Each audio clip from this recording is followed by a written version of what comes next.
Fill her up. You're listening to the Gas Digital Network. What is going on, everybody? Welcome to the show. Just a quick reminder, Milwaukee Metal Fest is coming up, and you have till April 10th to get 10% off your 2- and 3-day passes. Head on over to therave.com/metalfest after the podcast today with Sonny from P.O.D. and get yourself a 2-day or weekend pass. Don't forget, I am going to be playing the pre-party. That's right, Jasta and Friends, direct support to Flotsam and Jetsam, and we have XCOM and also the newly added Sacrament from right there in Wisconsin. It's going to be a good time. Therave.com/metalfest for your tickets. While we're talking about Milwaukee Metal Fest, if you already got your tickets and you want a meet and greet, maybe you want to meet Trouble, maybe you want to meet Exhorter, maybe you want to meet both, because Kyle Thomas is doing double duty on Sunday, May 18th, head on over to martyrstore.net, martyrstore.net, and use the code MMF10, and you will save 10% this week. We also have some Corpse Grinder signed posters and bundles that come with a signed poster over at martyrstore.net. Now, let's thank our sponsors. Big thanks to Upstate Records. They are family-owned DIY label that has been holding it down since 2017, putting down the ladder for upcoming bands as well as providing an outlet for legendary metal and hardcore artists such as Leeway, Marauder, Sub-Zero, Carl Bigner's Freya, John Joseph's Blood Clot, and New Jersey's hardest Fury of 5. With a mantra, no egos, no rock stars, no bullshit, Upstate Records is your source for the latest in heavy metallic hardcore. Check out Upstate Records at upstaterecordsny.com and on Instagram, upstaterecordsinc.com. Right now, head over to their web store and use the promo code JASTA10 and you will save 10% off your next order. Worldwide shipping is available. Big thanks to the team over at Upstate Records. Much love. Today's episode is also brought to you by Reigning Phoenix Music, one of our great Milwaukee Metal Fest sponsors, and they have an awesome new album coming out August 25th from my buddies in the band Insight. That's right. The Cavalera family, the legacy continues, man, and it sounds awesome. Congrats to Richie and the boys. The new album, Savage New Times, is coming out August 15th through Reigning Phoenix Music. After the podcast today, check out reigningphoenixmusic.com. You'll see the splash page for Insight right there, and you just hit that pre-order now. Also, check out new releases from Onslaught, Kerry King, Deicide, and, of course, Meshuggah Immutable, the Indelible Edition. You can pre-order that now. reigningphoenixmusic.com. Big thanks to Reigning Phoenix Music. Now I got to plug my show at Dingbats. That's right, I'm bringing Thrash Thursday to Dingbats April 24th. Come see me and the boys with my special guests, Bobby Blitz from Overkill and Danny Schuler from Biohazard. It's going to be a great time. Get your tickets now at martyrstore.net. Last but not least, big thanks to our new sponsor, Blue Grape Music, another great sponsor of the Milwaukee Metal Fest. And we're psyched to have them on board here. Support them because they're supporting the podcast.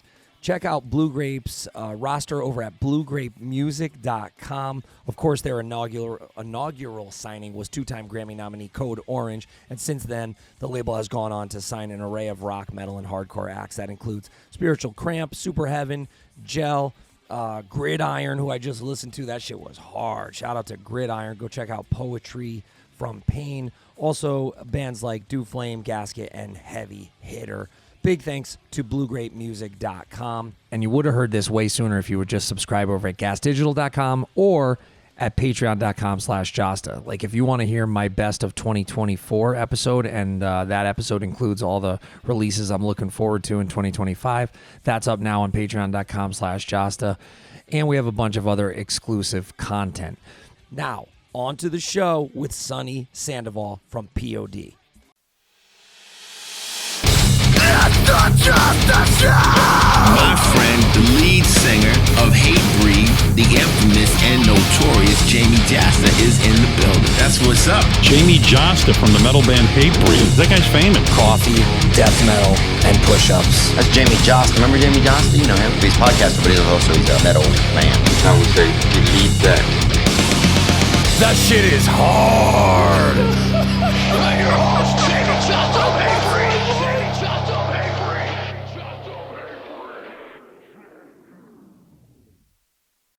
There he is. The coffee is hot. How you doing? Yep, I got you. Sick. Oh, got the Living Sacrifice merch on. Oh, come on, Dougie. We're ready to go. Shout out to Bruce. I tried to book him. I tried to get Living Sacrifice on Milwaukee Metal Fest, and they said no. 3 years in a row. I think. I think it's bad scheduling trying to book him in May. But Bruce, if you hear this, if you see this, 2026, right. What's up? We got to get Living Sacrifice on Milwaukee Metal Fest. I think they played the old one back in the day. I think they played the original fest. Oh, dude, there's no way that they just wouldn't do it unless something really, it'd come up. Yeah, they Scheduling. ripped it at Furnace Fest. Have you guys did Furnace Fest, right?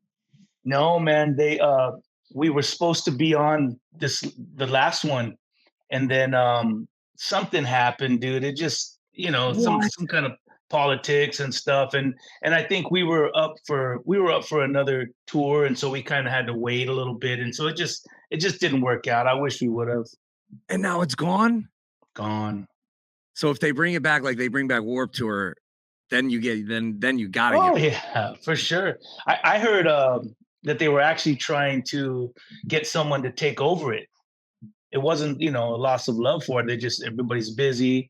But I was like, that'd be cool. Let's go in on it. Me and you will Furnace Fest. Milwaukee Metal Fest is hard enough. I feel like my whole beard is turning gray now. Just this last 2 years, I was like, what happened? But I saw you guys are doing the Godsmack tour in Europe. That's going to be banging. Yeah. Super excited. I don't think Godsmack gets over to Europe that much. So, I think they put it out there kind of hoping for the best. And as of right now, man, it's solid. You gotta tell everybody to go get their tickets in advance. I'm dealing with it right now with Australia. I can see why, like, we haven't been to Australia, I think, in over 10 years. And because you're damned if you do, you're damned if you don't. If you go, like we're doing right now in a busy time, and you're up against 50, 60, 70 different tours that are there. Yeah. And you're headlining, they're gonna use that against you if you try to go back. Yeah. Right. People don't understand that, and obviously everybody is, everybody's strapped, you know what I mean? And a lot of times going to a show is a luxury, bro. So it's always, hey, last minute, I'll get my tickets. But if they're really making a statement by getting it, as soon as it comes out and they get those tickets, they're saying, I want to see this band. Please bring them back over and over again, because that's all that promoters care about. You know what I mean? Promoters don't. Yeah, they need to see those tickets up front. And this tour with Godsmack, it's not like you're doing festivals. This is headline shows in big theaters or small arenas. Yeah. And if it goes well, I think you'll see them on more festivals, and you'll see them in a higher billing on more festivals. If it doesn't go well, which I don't think it's not going to go well, but if it doesn't, I bet you that would be it. And that would be the last time that they go. Because think about how many bands especially from that radio rock world that don't go back. Yeah, true. Well, some bands they don't need to. And if you're thinking about financially, a lot of bands are like, dude, it's hassle, and whatever. And sometimes they're just more comfortable in America. But bands like us, we're like, dude, I love going overseas because it's a different vibe. You know what I mean? And sometimes you feel more appreciated actually when you go into other countries, because they know, dude, you might never come back. America, we're hustling to make that money on tour that we're playing all the time, but go overseas, they're like, man, I got to see this show.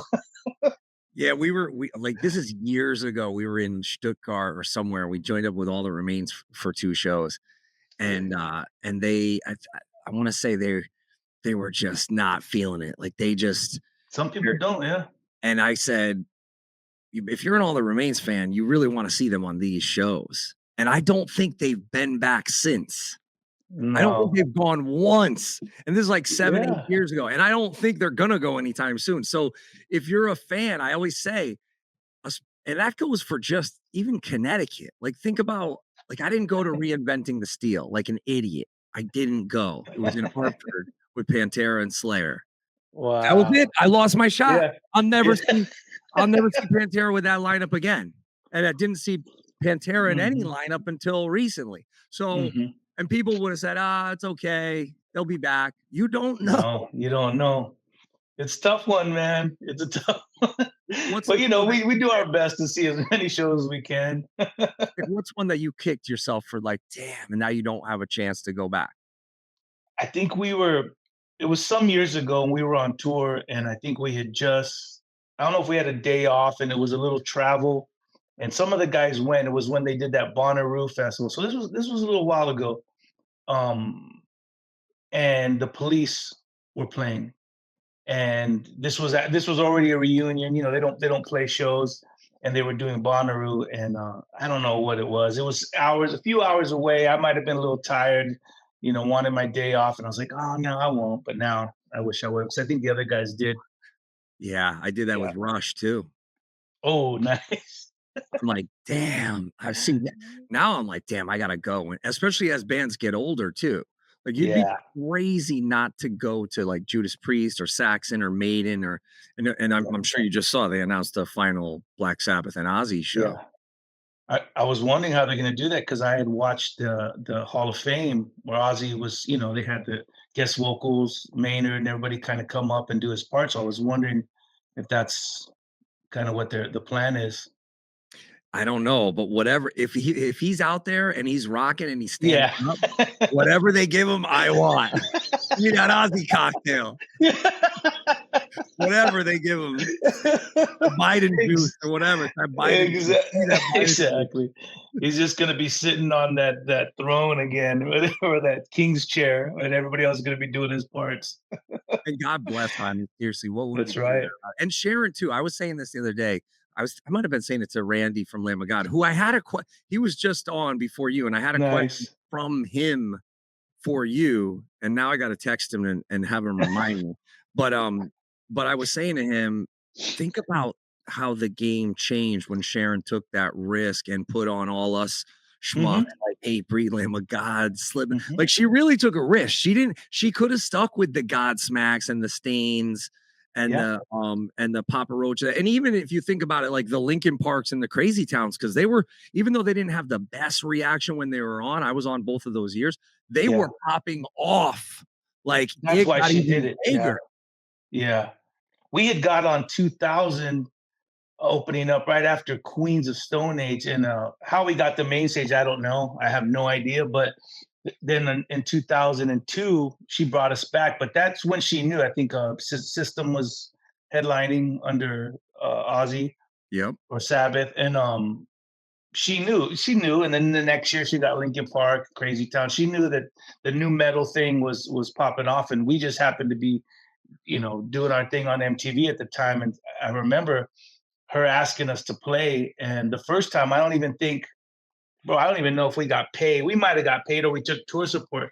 The second in 2002, right when things started happening for us, dude, she probably paid us more than we've ever gotten paid as far as like consistently. You think there was 30 shows in Ozzfest. That was like, dude, this is it. We just hit the big time, And she was good to us.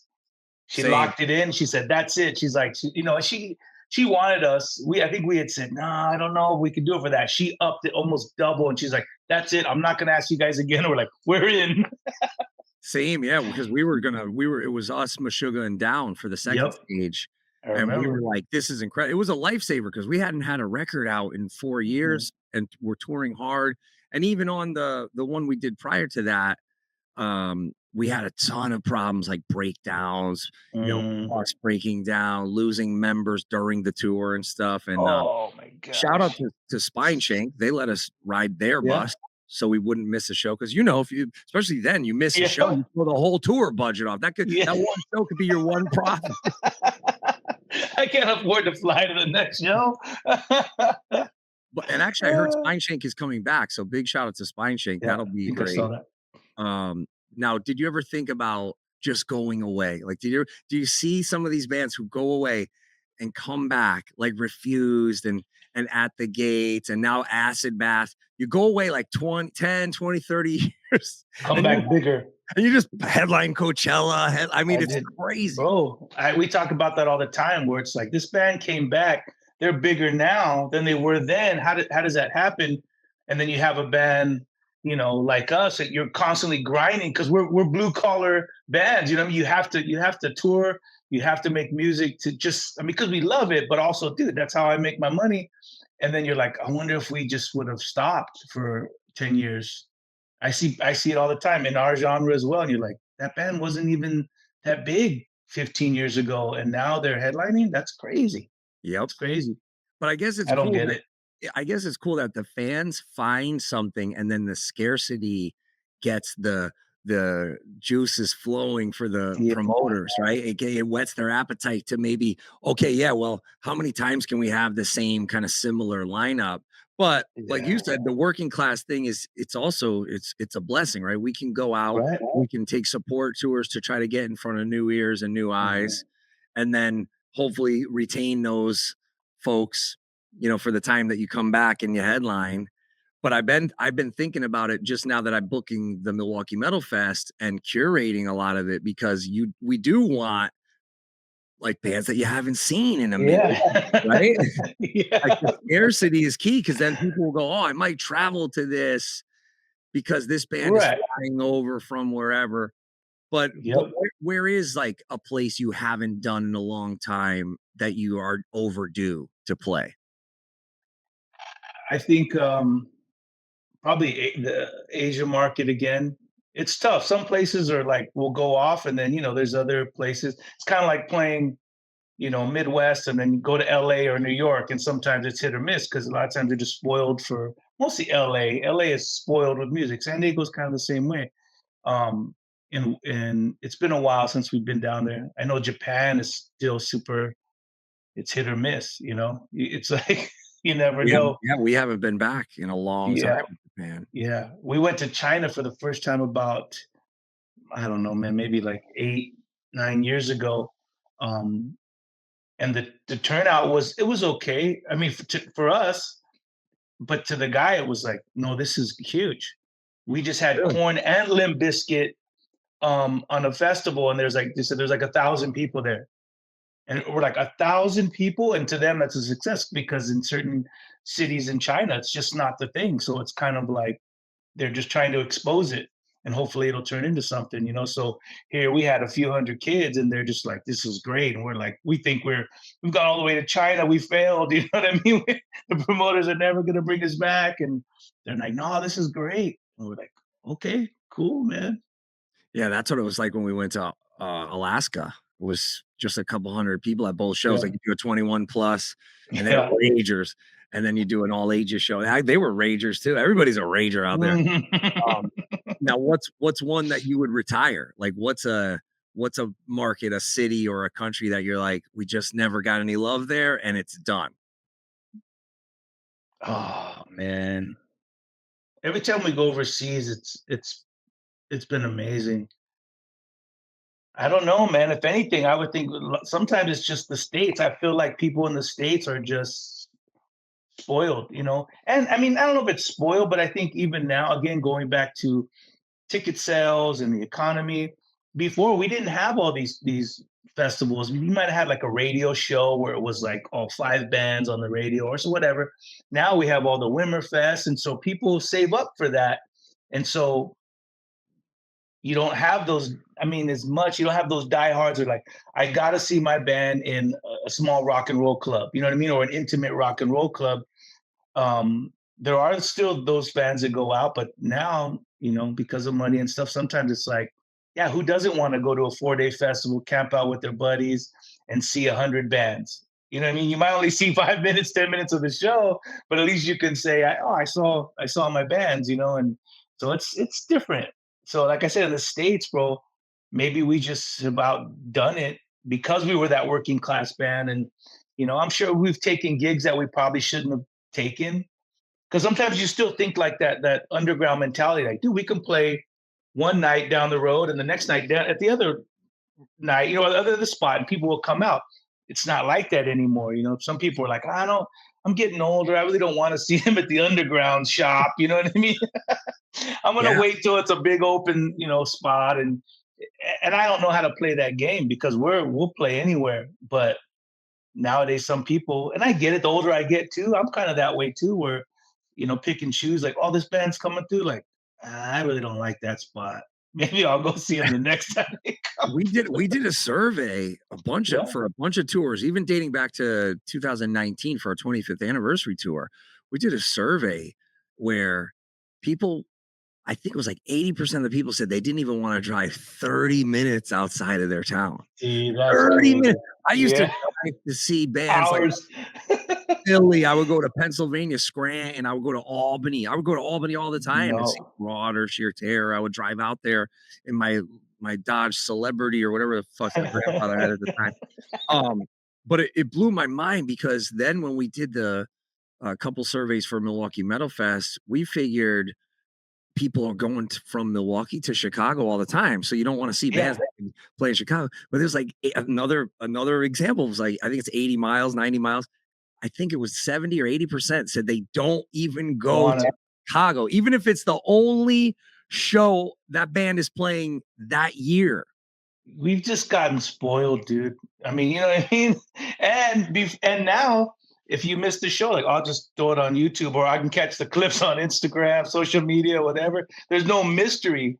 Now we can just watch videos, or now you can tap in live and watch a concert live, where before you had to actually work for it. Now we're just, because it's been handed to us, we take it for granted. Yeah, the YouTube, don't even get me started. I think that's dark arts. Like that's the devil. I really do. I think it takes out all the energy. It fucks, and then the miking is weird, or if or if you're not like the top band on the festival, the truck won't give you a good mix, and they're overworked and underpaid, so they're pissed off. Like I've seen the truck people do, like I've seen them do Megadeth dirty. They did Soulfly. They've done us dirty. They did Soulfly dirty. Well, they'll just, this guitar, let me just take this out. Let me just add this horrible EQ to the vocals. No crowd noise, even though the crowd is loud. And then it's like, oh, nobody's singing along. Yeah, because the fucking truck turned off the fucking crowd mic. It's true, man. There's so much politics behind all that stuff. But yeah, it's almost like the upper tier privileged bands that are up there. It's always just perfect. But it's the bands that are still hustling, man, that, it's a hit or miss. Yeah, and the bands that run tracks too. It's funny because you'll see the comments like, it sounds just like the CD. Yeah, it is. Of course.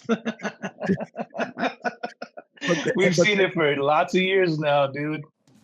Hey everybody, it's Jamey jumping in to let you know today's episode is brought to you by Reigning Phoenix Music, and they have the new album from Insight coming out August 15th, 2025. Check it out. It's called Savage New Times, and after the podcast today, head on over to reigningphoenixmusic.com and pre-order the new Insight, a hard-hitting, adrenaline-fueled album blending elements of groove and thrash to deliver one powerful punch. Produced by my buddy Steve Evans, who produced yours truly, Satisfaction is the Death of Desire.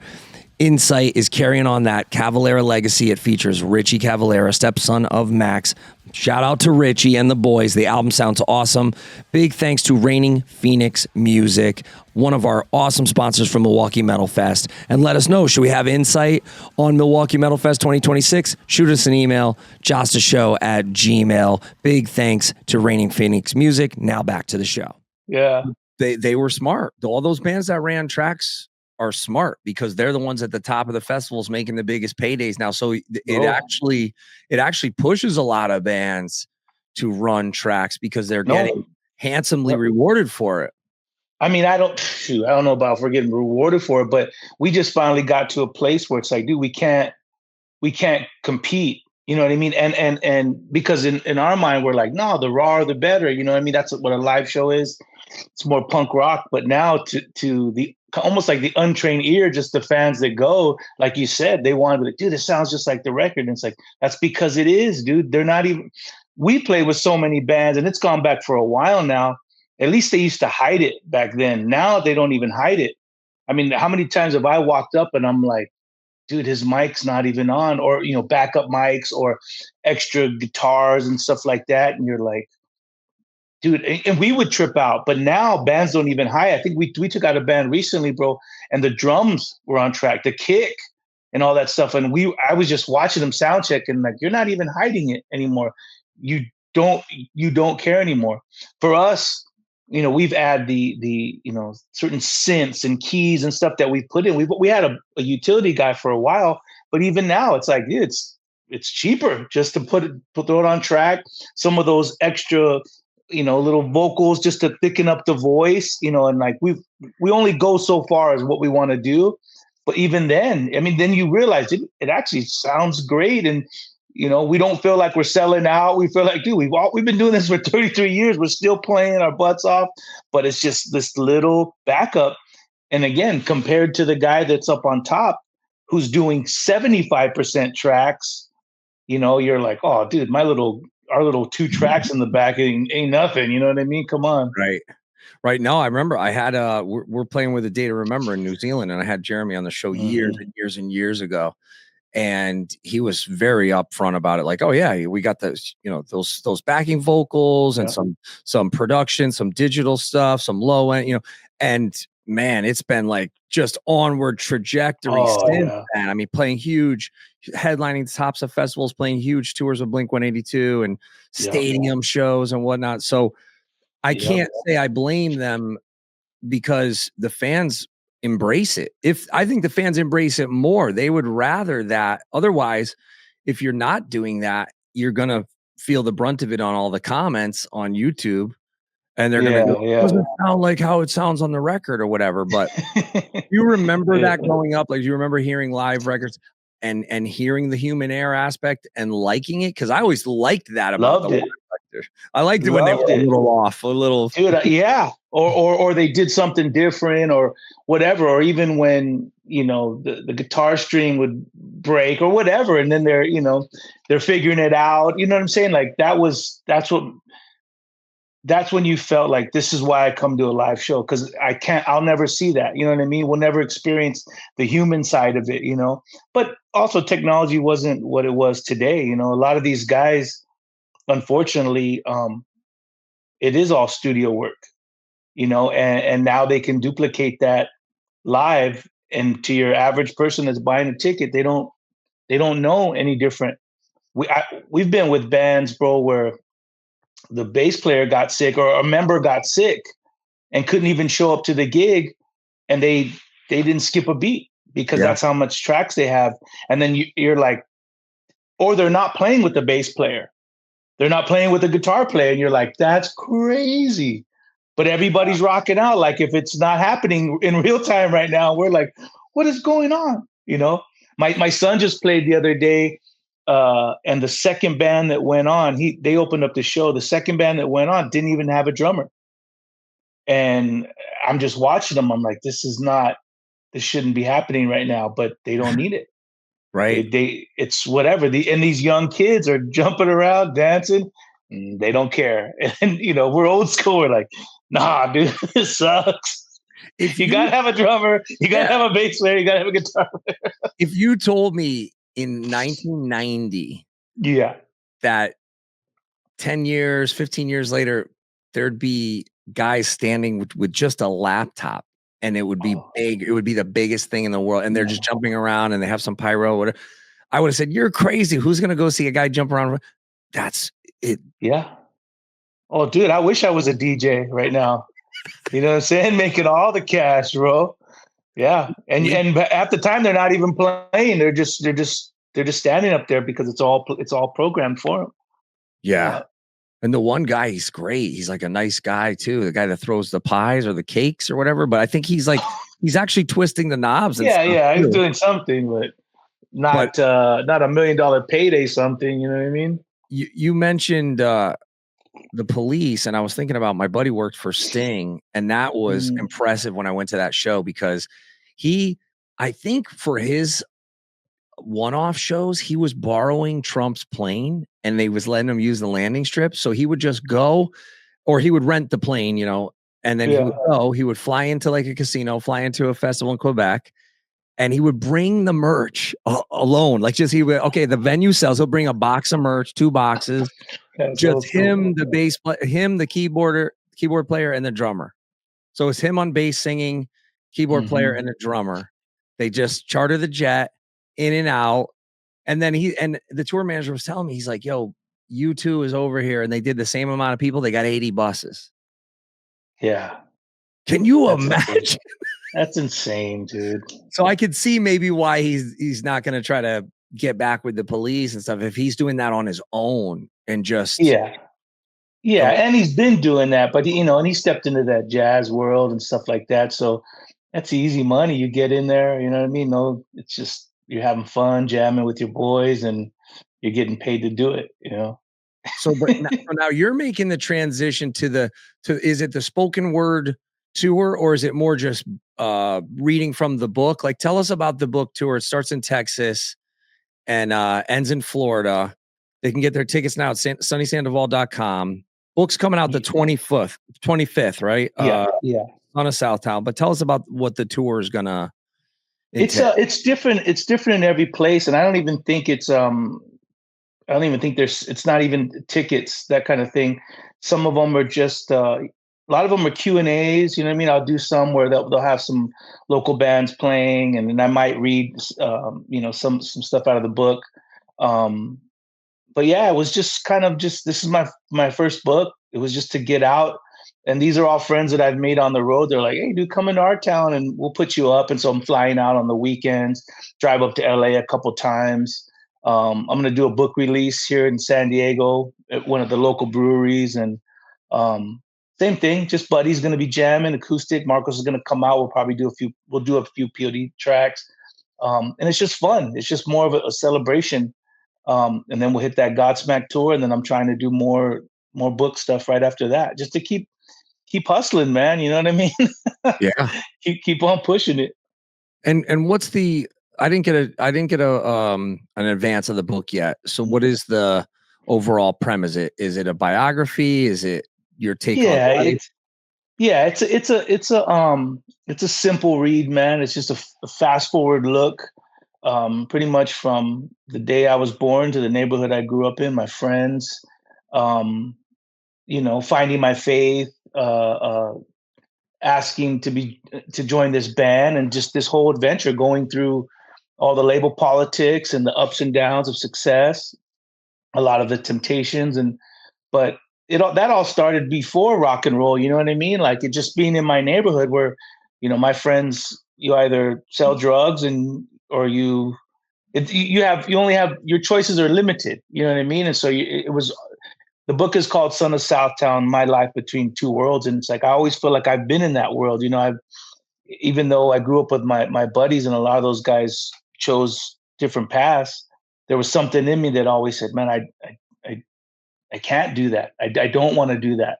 And so in a way, rock and roll saved my life. It's not like I ever planned on being in a band. It just happened when I was, trying to stay out of trouble and discovering my faith. And then all of a sudden, I never thought we'd leave San Diego. I was just working. I've always worked.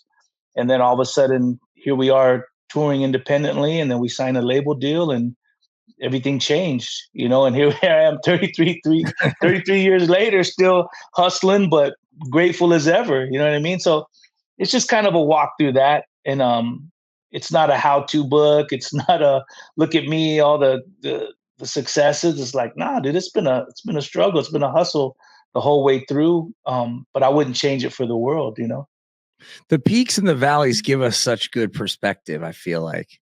Not everybody has them, and not everybody understands that. It's still, to a lot of people, this is the Hollywood game. Whereas I think when I came into it, I was like, I'm not a fan of Hollywood. I'll never be Hollywood, and I'm not going to let it change me. And then there's times when you're in it where you're like, I think it's kind of changing me a little bit, and I'm not cool with that.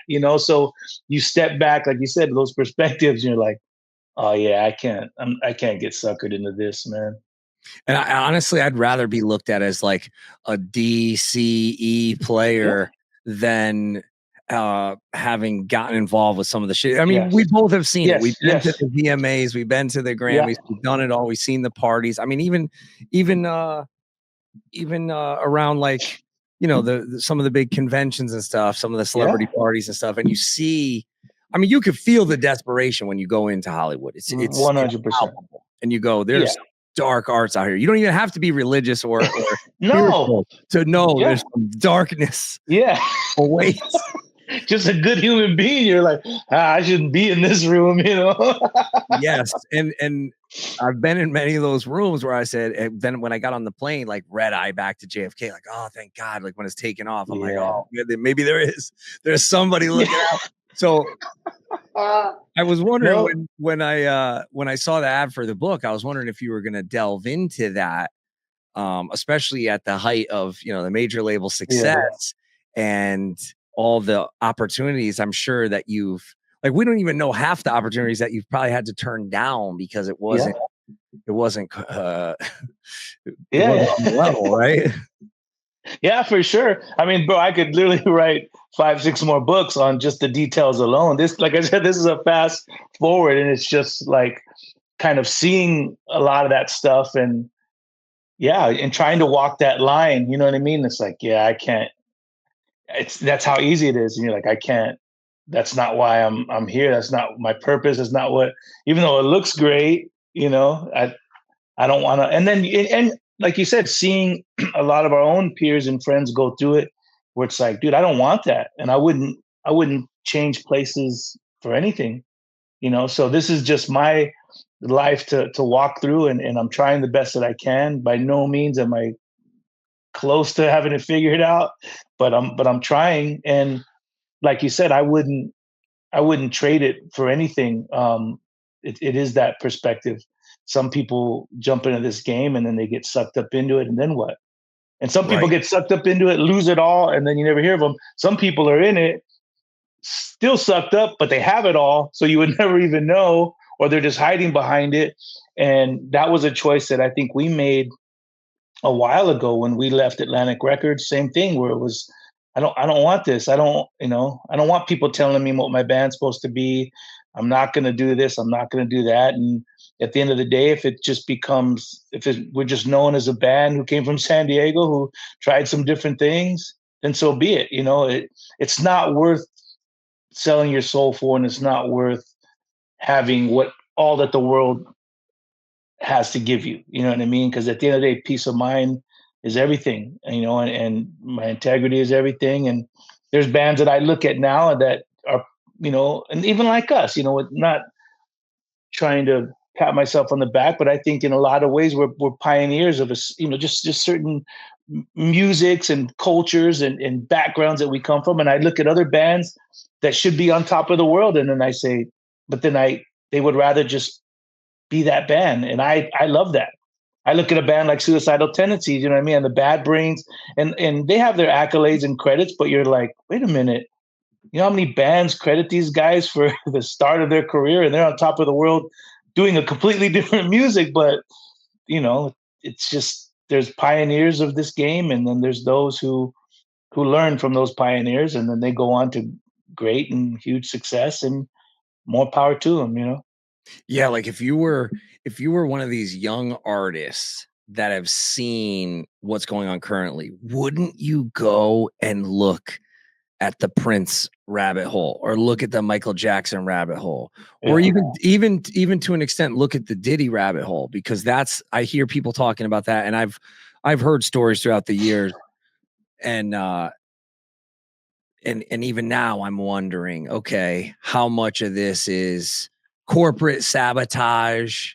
How much of it is true? How much of it is embellished, money grab, things like that. Right. But someone like Prince, where he was very outspoken against the industry to the point where he had to change his name to get out of to get out of deals, like to get out of what I would view as a predatory deal, then somehow gets hooked on drugs, right? Yeah.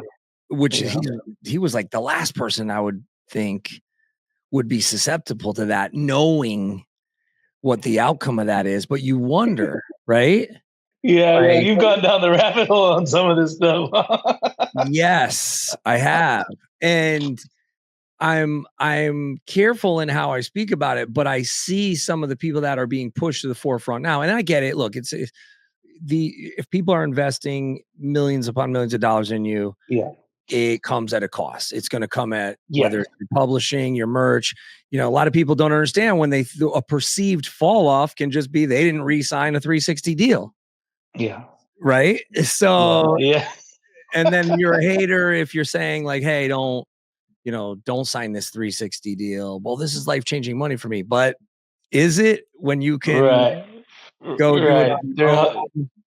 Oh yeah, those ones still struggling just to make it, But yeah, there's a lot of conspiracies, a lot of stuff going on. You see bands that, again, same thing, man. You see bands overnight success, and I'm still trying to figure that one out myself, And I know they say like a overnight success took 15 years, or whatever, but not for everybody.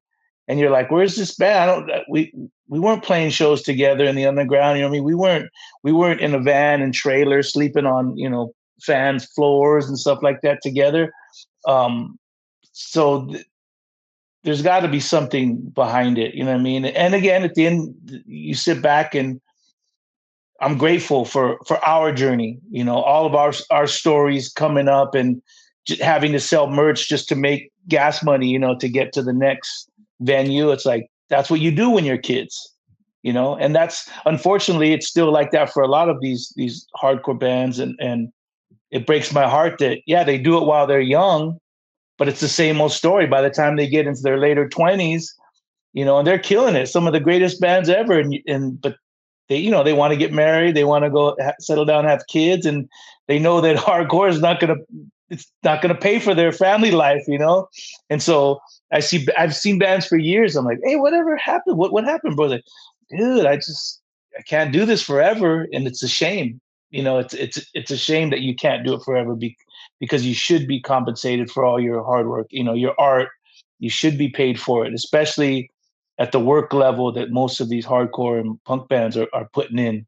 Whereas, like I said, some of these bands, bro, they knew the right people. They whatever, it just happened, and all of a sudden you're like, man, you're selling out arenas. That's crazy. Well, you guys have done a great thing, I think, by not capitulating to that weekend kind of casino schedule that a lot of bands do, or the county fairs or things like that. I could see you. I'm not saying you don't deserve that, because you absolutely could and you absolutely deserve it. And I wouldn't knock it. Like, I see people kind of frowning on that or kind of hating on that. And I know, like, Blue Oyster Cult, shout out to Eric Bloom and the guys, and they're killing it on that circuit. And oh, dude, it exists. We have a classic rock station here, and they were playing you guys the other day, and I was like, what? And they played Papa Roach too, and I was like, oh my god, P.O.D and Papa Roach are classic rock now. But why is it that you haven't gone there yet, and that you choose to like go out with a younger group like Ginger and be direct support, or go and do, like, say a European tour with Godsmack that could be, financially risky, because you don't know what the merch is going to be. You don't know what the flights are going to be. You don't know if a show is going to get blown out or whatever. Yeah.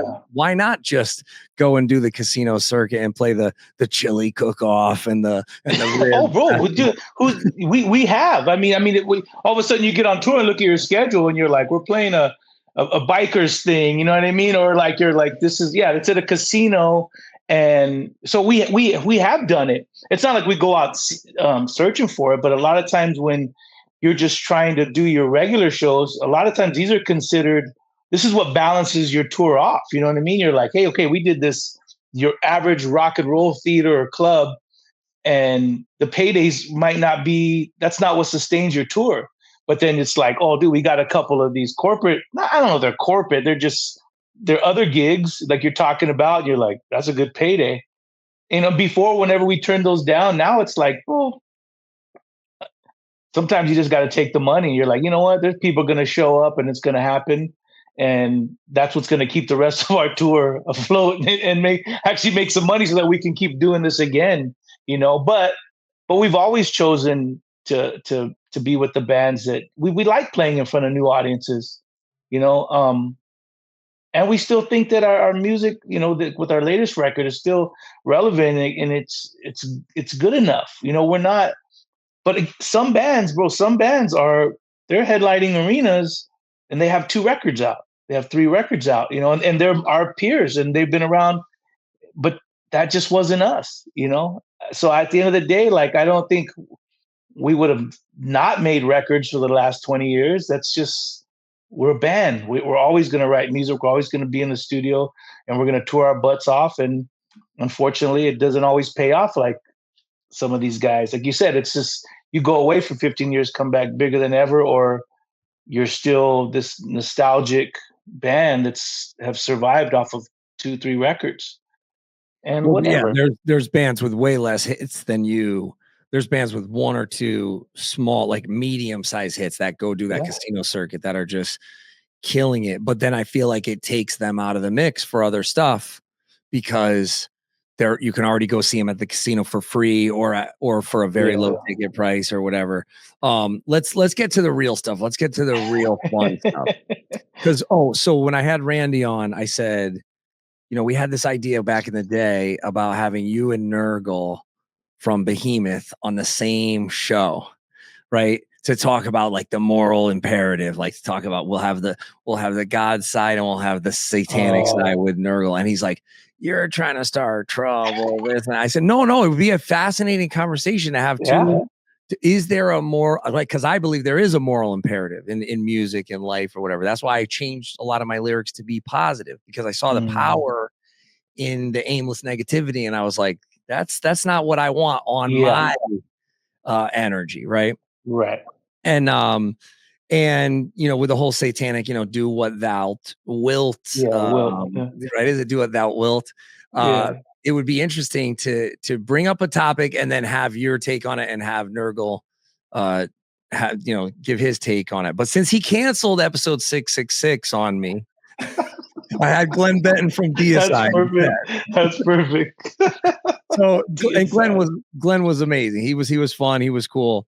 But let's get into some Bible fun facts, and let's talk about, like, did you ever go down the 7 additional books in the Old Testament rabbit hole? Like, did you ever look into, I think it's like Judith and Wisdom of Solomon and Sirach? Did you ever go into any of those? You talk about other books that were written that didn't make the Bible cut. Yeah. Yeah. Some of them, man. And there was a lot of some Old Testament stuff too, but I think in general, man, it's fitting a theme, right? Of from Old Testament to New Testament. A lot of the stuff is repetitive. You know what I mean? So it's you're not going to put it all in. But I do believe that what's in, whether it's been translated in different ways, I still think that the nucleus is the same of the Bible. And so the Ecclesiastes, is that how you say it? The Deuterocanonical books.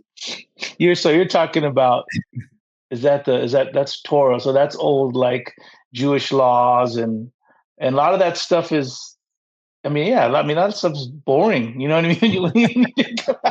You cut the fat. But it sets a tone. I guess it sets a tone for me. What that says is, like, at that time, God was just trying to say, okay, he was trying to separate and say this, okay, these are my people. And to be my people, this is what you have to do. But it's almost like God set them up and said, I know that you're not going to be able to accomplish this. I know that you're not going to be able to fulfill this on your own. And so that's what leads up into the New Testament, that's saying, because I love you guys so much. And even that you've distorted. You act like you've got it figured out, or you act like you're telling everybody that you're keeping all these commandments and laws, but I know your heart, and your heart is wicked. You're not, but you're just doing it so people think, oh, look at that person, he's good. But God knew that from the beginning, and it was like, like he looks at his children, like, you guys are so silly. Let me do it for you. I have to do it for you. And so that's what leads into, the Son of God, Jesus, and the redemption of our sins. But I think all those books just show that we can't do it on our own, because at the end of the day, we're flawed human beings, What's one of the progressions that is seen, like, through the Bible that is positive that we can apply, say, today? Like, I'll use an example. I think it's in Job, where it's like, their daughters weren't getting inheritances. Mm-hmm. Only sons were. But then Job like changes that, and then it just becomes a normal thing. But up until that point, it wasn't. Are there other examples of that? Well, I think there's just a lot of traditions that were just culturally, you know what I mean? It wasn't. That's sometimes I think people get it confused. A lot of times, even when things are in the Bible, it's not. There's certain things that are of God, and it's like I think that are big yeses and big nos, and there's certain things that people try to say this is God. You know what I mean? And people use that for their agenda, especially today. You know what I mean? When whether it's racism or what else. Drinking, whatever, all these different issues that aren't salvation based. You know what I mean? And so, but I think that's how people keep control. Well, God said it, so that's it. And are you questioning God? And they use that to rule over the people. So I can't think of anything culturally off the top of my head, but if you're talking about something that I believe applies to just everyday life is, well, we always hear examples of stuff being so outdated and not progressive. So there's things that I've you see where it talks about the length of your hair and that women should wear dresses past their, but you also see that in a lot of religions that still kind of follow that to the T. You know what I mean? Where even in Amish cultures, you know what I mean? Or you see these other, ultra Orthodox or religious, and they're I guess they're trying their best to follow it, but at the end of the day, I mean, good for you if that's your culture and that's your life, but that's not it's not going to send you to hell, bro. If you did it, you know what I mean? If that's the worst of your sins, that your dress is too short or your hair is too long, come on, man. What world are we living in? Today's episode is brought to you by Upstate Records, and they are gassed up and going hard in 2025 with new releases from New York Capital City's own Concrete and Brick by Brick, plus Richmond's Heavy as the Head, Baton Rouge's Decoy, and Arizona's Lockdown. Upstate Records has a pummeling release schedule ahead. Make sure you check them out over at upstaterecordsny.com, and you can get their records through Nuclear Blast's Blood Blast distribution, and they are shipping worldwide right now. So after the show, get yourself some new releases. Head on over to upstaterecordsny.com for the lowdown and get your latest in heavy metallic hardcore. Big thanks to Upstate Records. Check out their selection of vinyl, records, CDs, tapes, and merch. Use the code JASTA10 at checkout. Link is always in the show notes, Buster. Let's go. Thanks again, Upstate Records. Now back to the show. What do you know what the shortest verse in the Bible is? I think it's Jesus wept. Yep. I could in the book of John. Because I have a joke. Maybe Mike can help me with this. Mike, are you there? Because when people ask me what my favorite Bible verse is, I say Liege 254, which is just a part in a Suffocation song that I like. It's the 254-minute mark. I was thinking about making shirts. Can we? And it's no disrespect. It's just you know how it has Austin 315 or whatever. Yeah. Like I'm like Suffocation needs Liege 254. Can you, Mike? Are you there? Can you play us Suffocation Liege of Inveracity at the 254 at the 2-minute 54 mark? How can we try to find it? While I go through, and do you know what the longest verse is? Nope. Esther 8:9. Oh wow! Yeah, I don't know what that is. Now I gotta look that up. So, did you ever go down the number 7 rabbit hole? Right, because 7 is in the Bible is considered sacred and perfect, and it appears over 700 times. Did you ever get into any of that numerology or any of the Bible mysteries? I mean, I and just being in studies or churches, a lot of people bring it up. But I also get to that point where it's like, I don't need that stuff. You know what I mean? A lot of people, sometimes I've been around the most intellectual people, and sometimes the gospel and the love of God is very, very, it's simple. And sometimes it's too simple.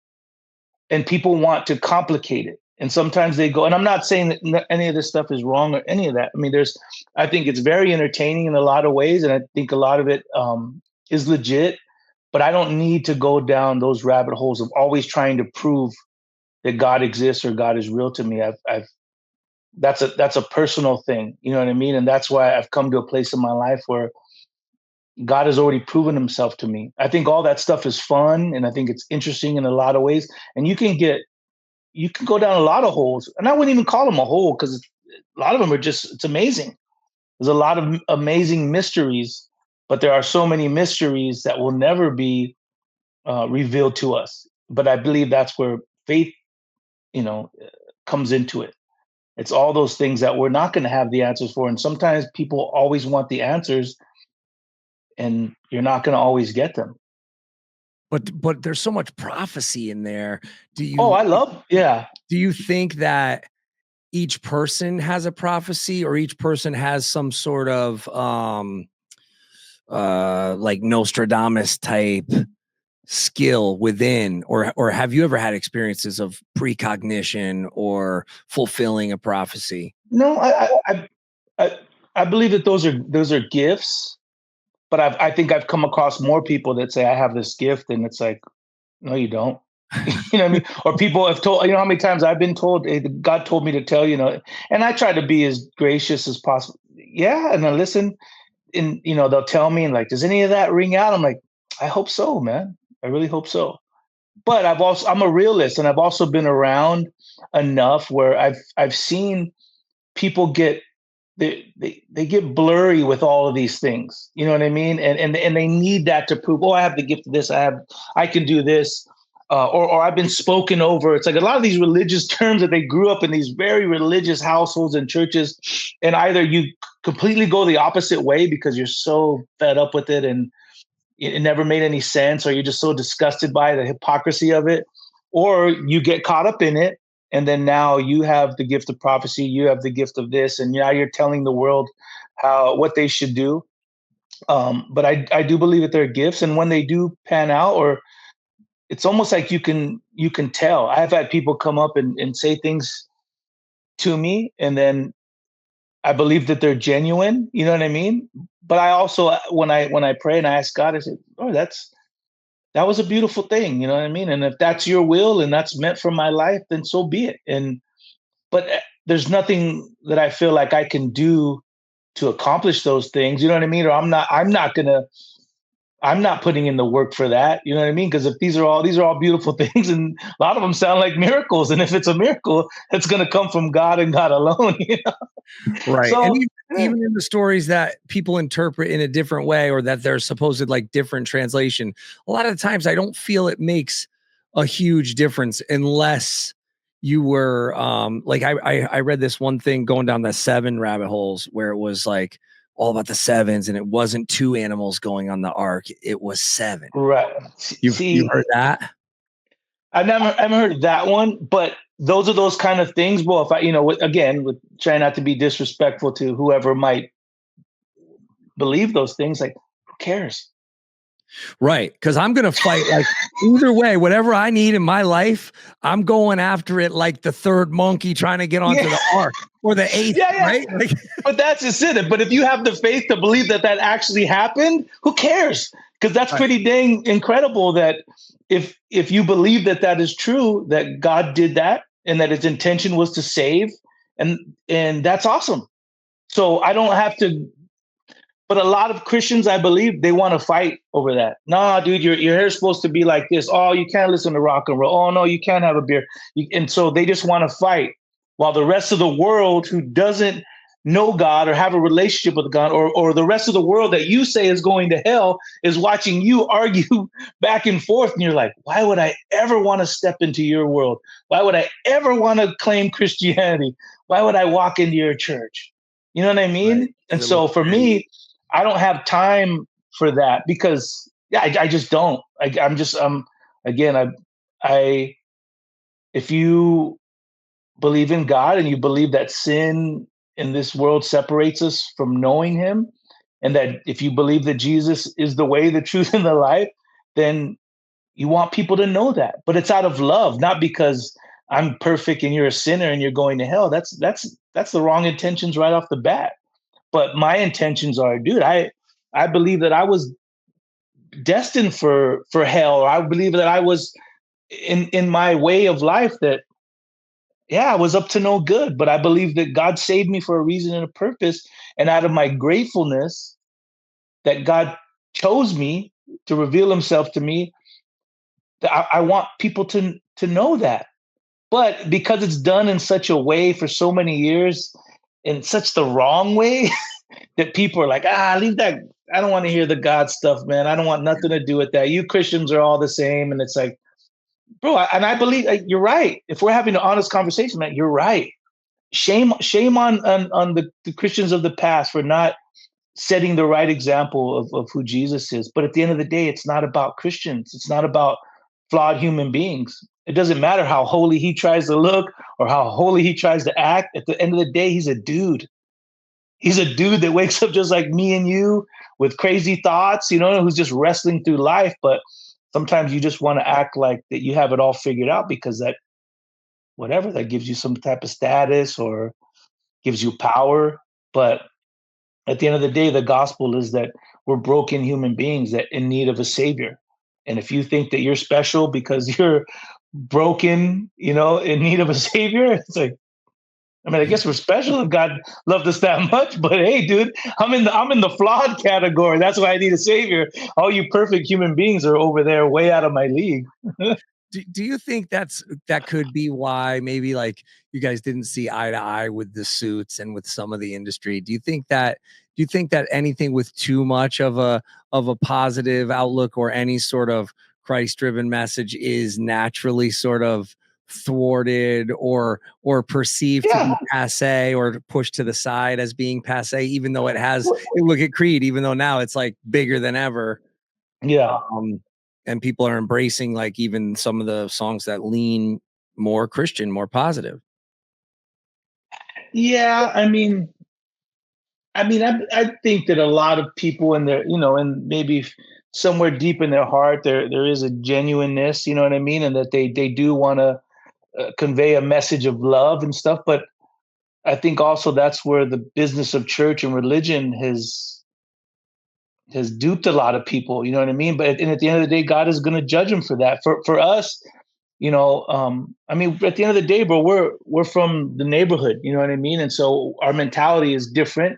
And when I came to faith, it wasn't because I was pressured, or it wasn't because I was, preached at or told I was going to hell. And it was none of that. I never had a problem with God. It was just at a certain point in my life, I needed certain answers, and God was the one who revealed himself and gave that to me. And for that, I'll be forever grateful.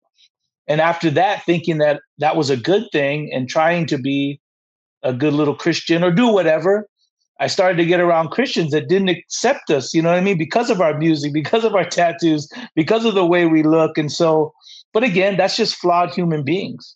And Seeing the nastiest, oh dirtiest, yeah, filthiest music being pushed to the mainstream, but then we're told our stuff is too heavy, it's too crazy, or it makes no sense. Yeah. and then, or even say, like, I could use a band like Cannibal Corpse, for example. They go, "Oh my God, it's horrible, the lyrics and that." No, it's a horror movie on track. Right. This is the violence in gangster rap is as bad, but but some of the people are claiming they're actually doing it, and that's being pushed. That's allowed on YouTube without Right. warnings. But if I do a song on YouTube talking about side effects of, say, a pharmaceutical drug, I don't want to get this demonetized. This will go on YouTube. I'm already demonetizing everything. That will get a warning on it, but it could be some filthy like stripper song talking about Right. pussy and all this stuff, and that'll get pushed. And or it could be like the dude who's like the gay dude lap dancing for Satan. How does that not have a warning for kids on there that gets pushed in front and gets featured? So that's got to be curious to you.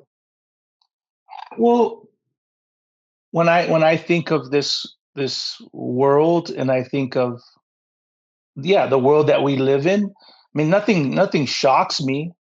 I mean, it still takes my breath away at times. We're like, wow, that just happened, or that's accepted, or um, but the Bible says that in these days that the people will call good evil and evil good. And I see that all around me where yesterday was like, no, this is just black and white, it's common sense. And now it's like, you're canceled for questioning anything moral. It's like, hey, well, to each his own, but hey, I'm still not going to tell you that's okay. You know what I mean? But to each his own. But then you talk about how much is Hollywood and how much is just pure evil. But I do believe that we live there is spiritual warfare, and I believe that there is evil out there. And I also believe there's people that are peddling it that don't even understand the level of evil that it's at, because to them it is entertainment. To them, it's like, bro, I grew up in rock and roll, I grew up in death metal, and that's just, it's like a costume. But I also believe that a lot of those people are also puppets. Again, if you believe in God and that there's an enemy and there's a devil, there's good and evil, heaven and hell, you see kind of all the interactions of the spiritual world. And some people that says, oh, bro, it's record sales, it's entertainment. And it's like, be careful, my friend. Be careful, because you're crossing over a line, especially if you know nothing about it. What if you cross over that line and then what? So I don't know, man. I think people are playing with an eternal fire that's not. But I also believe that, again, there's those that are willing and know what they're doing, and then there's those who are just ignorant to the fact. What's the second coming stuff that everybody's arguing over right now? And I've heard it more and more, like say throughout like the 4 or 5 years, especially during COVID and stuff. I feel like a lot of people really started looking into the evangelicals and going to Israel, Looking for those answers. Yeah. right? But it's fascinating to me because now, they said, oh yeah, Trump's going to be like building shit, Hiltons and, Starbucks in Gaza and all this stuff. What is the historical importance of that area? And is that exactly where, do you believe that that's accurate? That's where the second coming of Christ is going to be held or performed or whatever. In Israel? Yeah. Yeah, I will. I mean, again, if I do believe that by faith, I do believe that the Bible is real, right? From Genesis to Revelation. And in the book of Revelation, it says that when the Messiah, Jesus, does come back, again, but even the Bible says that no man knows the day or the hour, even though we try to predict it, and all Christians act like they have an idea. It's nobody knows. But it does say in Revelation that when Jesus does come back, it says that he will ascend, and that when he takes his first step, that it'll be on the Mount of Olives, which is across the valley from the east gate of the old city in Jerusalem, the wall that's behind it. And then it even says that he will walk through the eastern gate. So and then it also says, again, by faith, right, that when this happens, that actually when Jesus steps down, that the earth will actually, whatever, a crack, or it'll open up, but it will lead all the way down to the Dead Sea of fresh living water. And then that Dead Sea at one point in time will be living again. Really? Yeah. And Yeah. do you know of any of the people that are buried in that Mount Olive? It's no, it's all saved for like old rabbis, from the history and culture, and obviously the rich, the rabbis that were able to afford that. But again, because they believe that when their Messiah does come, that it'll be on the Mount of Olives. And so as a religious practice, or again, whatever, trying to be close to God, they go as far as believing that if they bury themselves at this place, but again, that's not like scripture, or that's not their Messiah. The Jewish, they're still looking.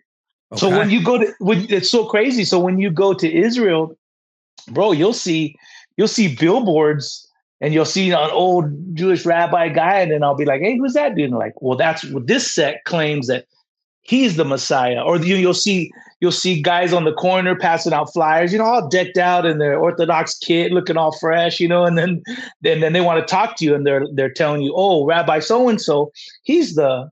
So it's just this almost like this religious thing too, different sects, just like Christianity. There's so many separate versions and philosophies, and they believe, oh no, Rabbi so and so is the Messiah, no, so and so is the Messiah.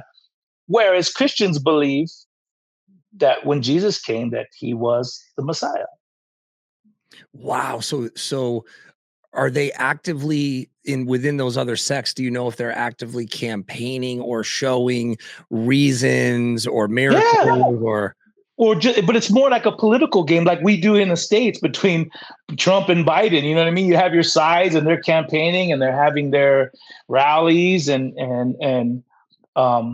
but you got to also understand when in that culture, even when Jesus came, they weren't looking for this servant that Jesus was, right? This miracle worker. They were looking for a king. They were looking for a warrior king like King David that was going to come in and put Israel back on top, right? Remember when Israel they were the top dogs back in the day, and then all of a sudden different empires came in and ruled. At the time of Jesus was the Roman Empire.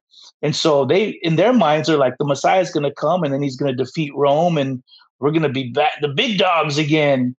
Whereas the Bible says that when Jesus came, he didn't come as that king. He came as a servant. And that's not what they were expecting. Jesus was a ragamuffin, bro. He was a punk rocker. He was a rebel. He was against government. He was against religion. Right, hanging out with the hookers. Yeah. Right. You know what I'm saying? But then, obviously, through the Roman Empire and Catholicism and all that, they painted a different picture. They couldn't have a punk rocker on their walls.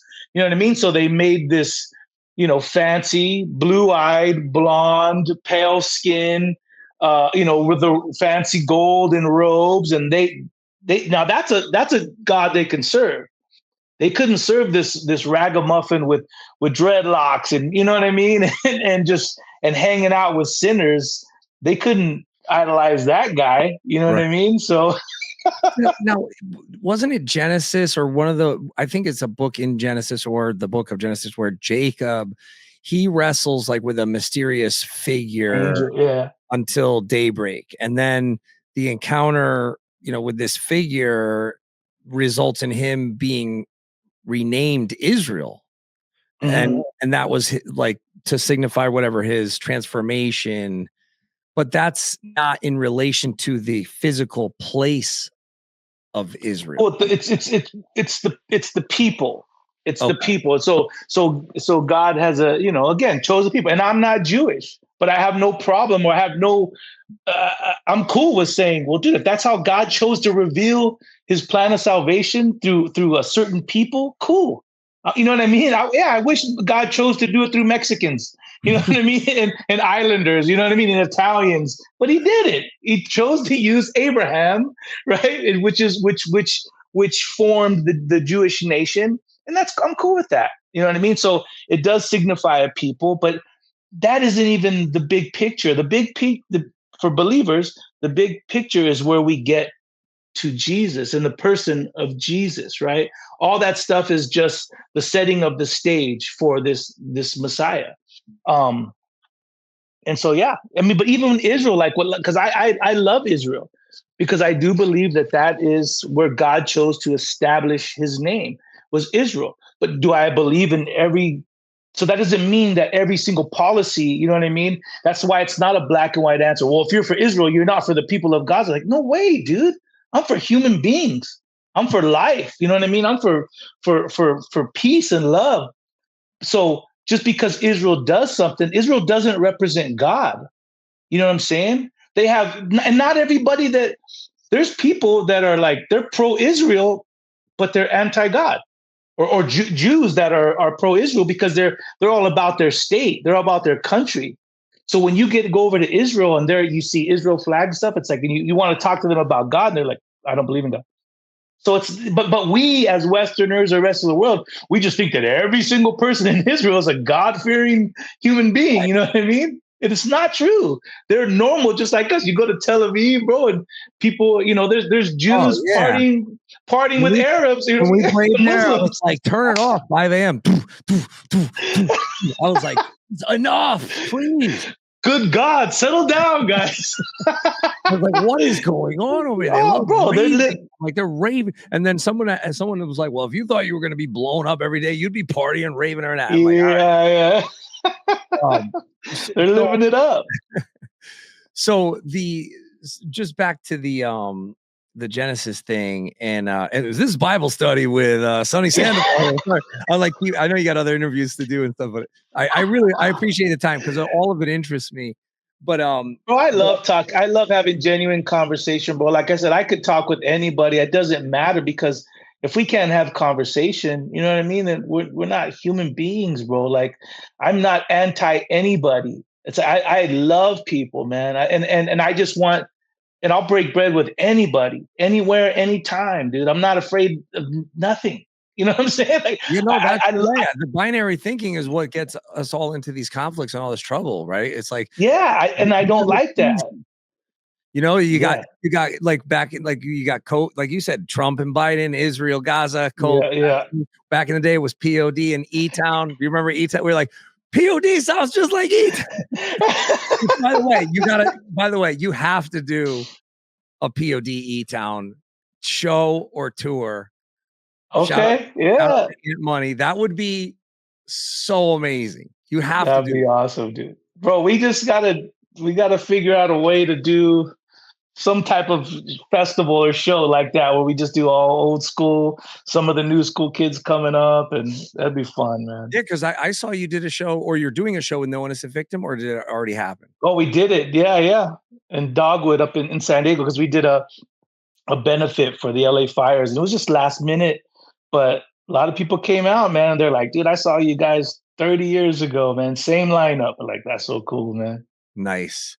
Yeah. That's awesome, man. Well, I hope that Furnace Fest comes back and you guys headline.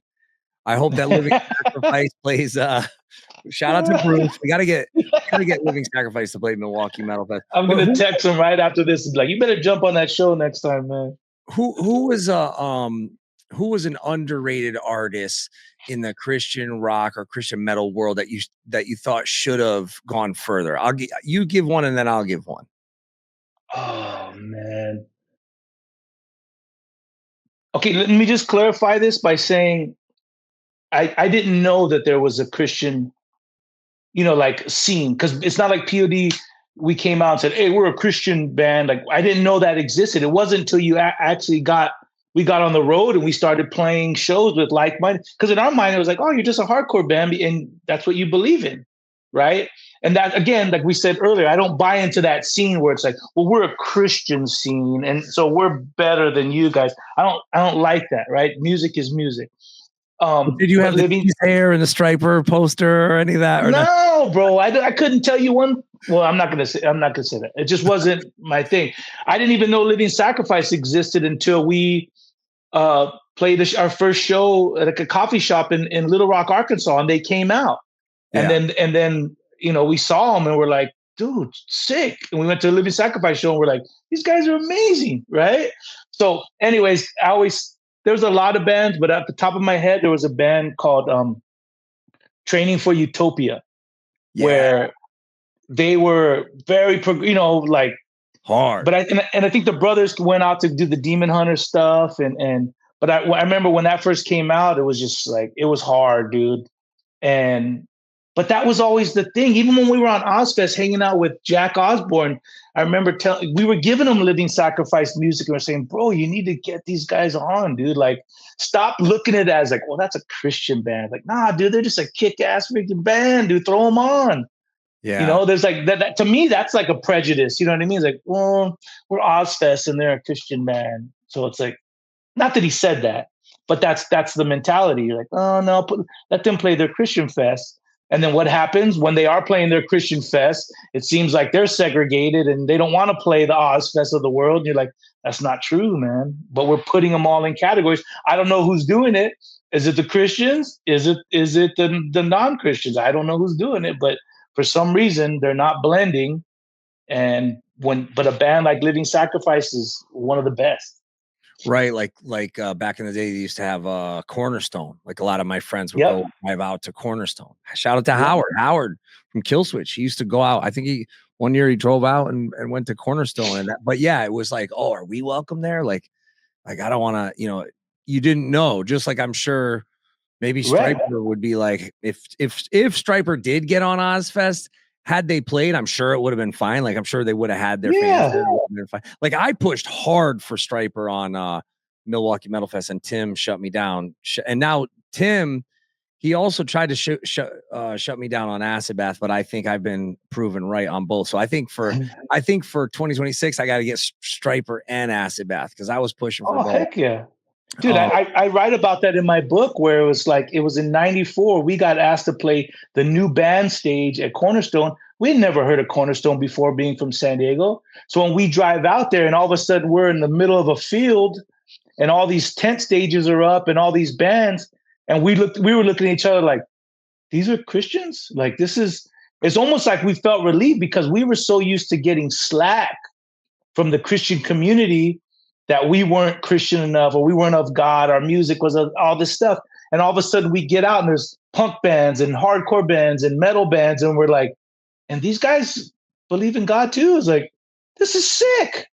I never thought that it was separate, that no one else was invited but Christians. It was just cool to know that there were people that were kind of like us, bro. You know what I mean? And they were free. And so Cornerstone ever since then was always like, dude, I love Cornerstone, man. I love the people that are at Cornerstone. Oh, those were the nicest kids. Like I would do the door when I would do the door at the club and take the money from the kids. They were they'd be like, this is gonna be a freaking great show. Heck yeah! Like if I was doing the door for Stretch Armstrong or Living Sacrifice. Stretch Armstrong, yep. Shout out. So you know what I was gonna say? Underrated. If you want to go down the rabbit hole, thrash Tourniquet. Tourniquet's old school, yeah. I think he died. Rest in peace. Tourniquet. There was Deliverance. No, there was a band. I forget the name, but I do remember going and seeing him, and it was like, and then the singer ended up dying of AIDS later on. But I remember seeing him, and I don't even think I was a Christian at the time. Someone look this up, Ted. I think if you look up Tourniquet band, I want to say his name was Ted. Not coming up. The drummer, I think, name was Ted. I think. Was it? I think so, bro. Or maybe that was Deliverance. But these were bands that I was learning of too. Like I didn't know existed. The only band that I knew that was Christian and that I went to see multiple times was a band called Crucified. Okay. And you got to check out the Crucified. And I remember going and dude, it wasn't Christian shows. The pits were huge. They were massive. And it was just like, these guys are Christians? That's crazy. I think they opened up for like... Is they punk? Yeah, dude. They opened up for like Pantera back in the day when Phil had long hair. And then the rumor is that once Phil saw Mark Solomon, the singer, with his shaved head, bald head, and then the next tour, he cut his hair. Really? Yeah. Rumor has it. But there was a Tourniquet, so Crucified was one of the bands, and another band was called Scattered Few, and they were opening up for like the Bad Brains, dude. Really? And they were all Christians, but nobody saw them as that. They just saw them as like, these bands rock, dude. Yeah. You know? Yeah. Right on. Well, Sonny, great chatting with you. Everybody go check out brother. Southtown. It's coming out where you could just pre-order right off your site, right? SonnySandoval.com. Yeah, you could pre-order it all right now. I have an Audible version, and then obviously on the 26th. Yeah, dude, I don't know if I did a good job. It's so nervous, bro. You're like just reading, and it's like, it's so much different than being in a vocal booth, like a studio. So it was weird. I like that. I like when the authors just read it themselves. And actually, it's weird when they don't, and then you go watch a TED Talk or you go watch a lecture at a college or something, and then you hear their actual voice. It kind of takes out of it. Yeah, I didn't know he was English. Yeah. Because I'll go to, like, I'll do these woo-woo books, that we'll save that for next time when you come. When I go down this great, like I was hitting Randy with some of them. He's not into the woo-woo. He's like, I like it. Dude, Randy's awesome. Randy's great, but I said to him after the show, like, we got to do a podcast where I bring on guests that don't believe any of the official narrative, and that are into all the spiritual woo woo and all the and then like official narrative Randy, because he's just he's like what they bro, you'd be surprised, bro. I'd probably be the same perspective where I just cut people off. I'm like, nah, dude, I'm not even giving you a chance to talk that nonsense. Like that's because when people see you and hear you, they think that's how all Christians feel, how they speak and what they believe in. And that's the raw end of the deal, because that's not true. Most of the time I'm looking at these idiots and I'm like, dude, I will shut you down so quick. You know what I mean? In love, of course, but it's like, I'm not saying grab whatever, like the Long Island medium. Although I think that would be amazing. Oh gosh. See you and Randy debate the Long Island medium would be fucking pure. Oh, now you're stepping over into some spiritual stuff that I won't even touch, bro. When I walk past the palm reader, like a shop or something, I walk the other way around, dude. Like, I ain't going near that spot, dude. Filled with demons. Yeah, I got one right down the road from me. They're you're always open. I've never seen anybody in there. But the light is always on. You could see right into the table and the tapestry. Oh, dude, you better run. If you got to walk through beads, stay out. Like anything with beads, that's always been my. Yeah, who pays the bills on that spot, dude? That's a I don't know, dude. My policy.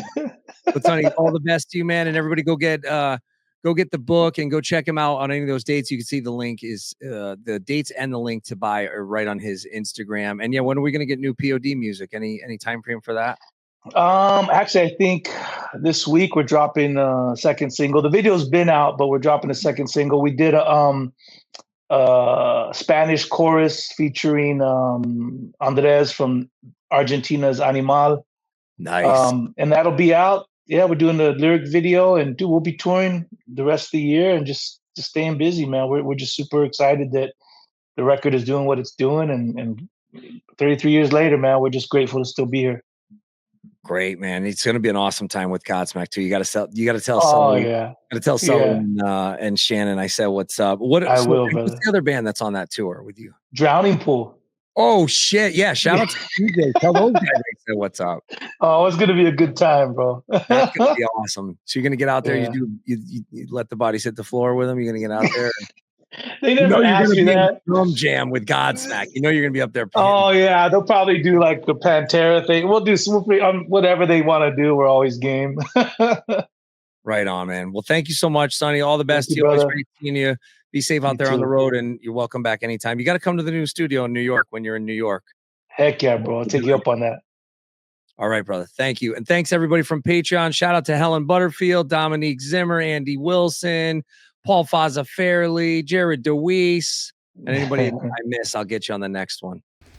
If you are still listening and you listen to the outro or you watch the outro on YouTube, thank you all so much. I hope you enjoyed today's episode with Sunny Sandoval from P.O.D. And remember to come back. I got episodes coming up with Camara, with Fugitive, with Brandon from Atreyu, and so many more. We've been recording, so listen. I had to take a break from the podcast, but trust me, the album is fucking sick. You guys are going to love it. I can't say much more about it right now, but I really appreciate your patience while I got back from this Australia tour and went right into the studio to start recording a record. So thanks to Upstate Records. Head on over to Upstate Records NY after the show and get yourself some releases from bands like Concrete, Brick by Brick, and many more. My boys Freya got releases on Upstate. The record label is awesome, upstaterecordsny.com. Use a promo code JASTA10. Of course, support our new sponsor, Reigning Phoenix Music. Big shout out to RPM. They got the new Insight coming out August 15th, 2025. Shout out to Richie and the boys. The record sounds awesome. It is called New Savage Times, and it is dropping on August 15th. Head on over to reigningphoenixmusic.com after the podcast today and pre-order the new Insight album, New Savage New Times.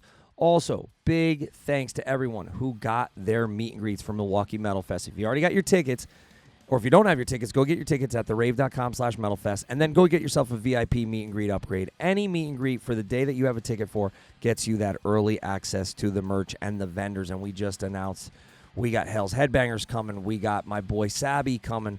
Indie Merch Store is going to be there. A bunch of vendors are going to be there. And if you still want to vend, shoot us an email, MilwaukeeMetalFest@gmail.com. martyrstorm.com. We got some space still if you want a 10x10 or an 8x. We got tattooers coming. I got to shout out the tattooers on the next episode because I don't have it in front of me. But, man, it's going to be a good time. Get your tickets now, therave.com/metalfest, and get your VIP upgrades over at martyrstore.net. Last but certainly not least, big thanks to our Milwaukee Metal Fest sponsor, Blue Grape Music. They have a bunch of new artists that are being signed and some great new announcements that we can't talk about just yet. But shout out to Gridiron. Go check out Poetry from Pain over at bluegrapemusic.com. And check out all the releases. Super Heaven. What was the other one I was just listening to? Oh, I was listening to Code Orange. They were their first new signing on Blue Grape Music, and now they're branching out. They're sponsoring the festival. They got this Gridiron and a bunch of other great bands. BlueGrapeMusic.com. Check it out after the podcast today. Of course, the link is always in the show notes. And yes, I will be back very soon. I appreciate all your support, and I will see you both April 24th at Dingbats in New Jersey for Thrash Thursday, and again May 29th in Connecticut. Both of those tickets and meet and greets are available at martyrstore.net. Love you all. Thank you all. Drink your coffee, do your pushes, listen to death metal, get out there, slay the day, keep the PMA. Bye-bye.